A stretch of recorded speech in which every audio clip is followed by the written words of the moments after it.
आज जैसे कि हमने पहले लेक्चर में बात की थी अबाउट अबॉर्शन, तो आज उसी तरह हम डिस्कस करेंगे केस स्टडी अबॉर्शन के बारे में कि जब भी कोई केस ऐसा आए तो आप उसे कैसे कह सकेंगे कि ये अबॉर्शन का केस है या मिसकैरेज का केस है। कोई भी अबॉर्शन को इन्वेस्टिगेट करने के लिए, उसकी कॉजेज़ फाइंड आउट करने के लिए हम आज इस लेक्चर को अटेंड करेंगे। तो ये बेसिकली एक केस स्टडी है। चलिए स्टार्ट करते हैं। हमारे पास एक पेशेंट आई है जिसके 9 साल से बच्चे ही नहीं हैं, ठीक है। उसकी उम्र तकरीबन है 32 इयर्स। उसकी हिस्ट्री में क्या है, ऑब्स्टेट्रिक हिस्ट्री उसको कहते हैं, जिसमें ये प्रेगनेंसी, बेबी, लाइव बर्थ सब कुछ आ जाता है। तो हमारे पास जो ग्रेविडा है वो 4 दफ़ा वो प्रेग्नेंट हो चुकी है।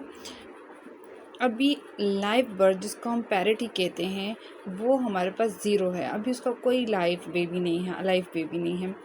थर्ड हमारे पास है अबॉर्शन, उससे कितनी दफ़ा हुए, या मिसकैरेजेस कितनी दफ़ा हुए हैं, उसके 3 दफ़ा हो चुके हैं। अब जो करंट स्टेटस है उसका क्या है, वो मतलब किस कंप्लेंट की वजह से हॉस्पिटल आई है। उसके 14 कंप्लीटेड वीक ऑफ गेस्टेशंस हो चुके हैं, मतलब 14 वीक्स की वो प्रेग्नेंट है, ठीक है। और साथ में अपने एंटीनेटल विज़िट के लिए आई है। अभी जो डायग्नोज़ हुआ है बेसिकली वो ये डायग्नोज़ हुआ है कि उसका अभी रिकरेंट प्रेगनेंसी लॉस हुआ है, ठीक है। कॉमन जो कॉजेज़ हैं वो हमारे पास जेनेटिक हैं, एनाटॉमिकल हैं, हार्मोनल हैं, ऑटो इम्यून हो सकती हैं, इन्फेक्शियस हो सकती हैं, या इन्वायरमेंटल हो सकती हैं। तो क्रोमोसोमल एबनॉर्मलिटी में भी there is any defect in sperm, ठीक है। स्पर्म के अंदर कोई क्वालिटी में, कोई मॉर्फोलॉजी में जो है एबनॉर्मलिटी हो, ठीक हो गया। उसके बाद हमारे पास आता है cervical incompetence, uterine septa, fibroids, ठीक है।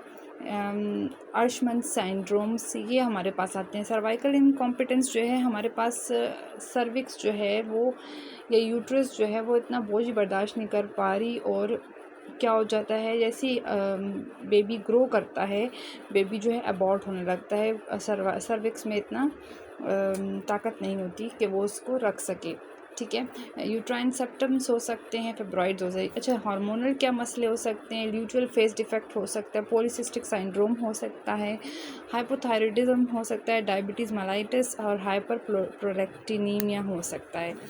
उसके अलावा हमारे पास ऑटो इम्यून डिसऑर्डर्स में क्या क्या आता है, हेमाटोलॉजिकल में भी एनी ब्लड रिलेटेड, ठीक है, इनहेरिटेड कोई डिजीज़ हो, ठीक है।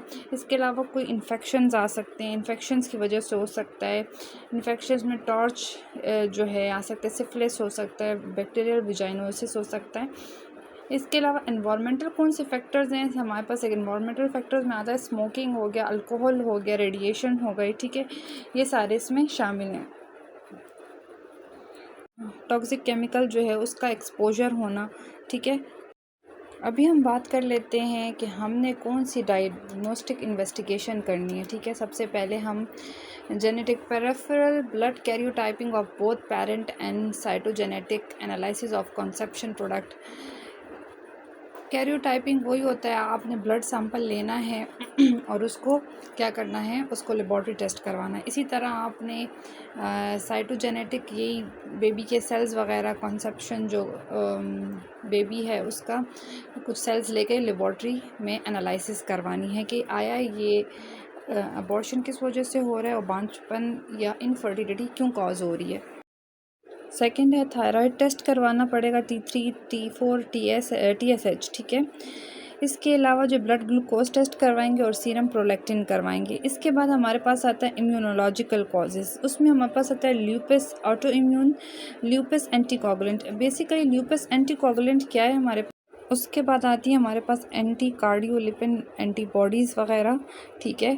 ये एंटीबॉडीज़ कब बनती हैं, ये तब बनती हैं जब मुदाफ़ी निज़ाम है वो गलती से अपनी बॉडी के सेल्स पर हमला कर देता है, कार्डियोलिपिन सेल्स पर, तो उसके रिज़ल्ट में या उसके एक्सचेंज में ये बनती हैं, ठीक है, और ये आपकी बॉडी को नुकसान पहुंचाती हैं। सिफिलिस का टेस्ट करवाना है आपने।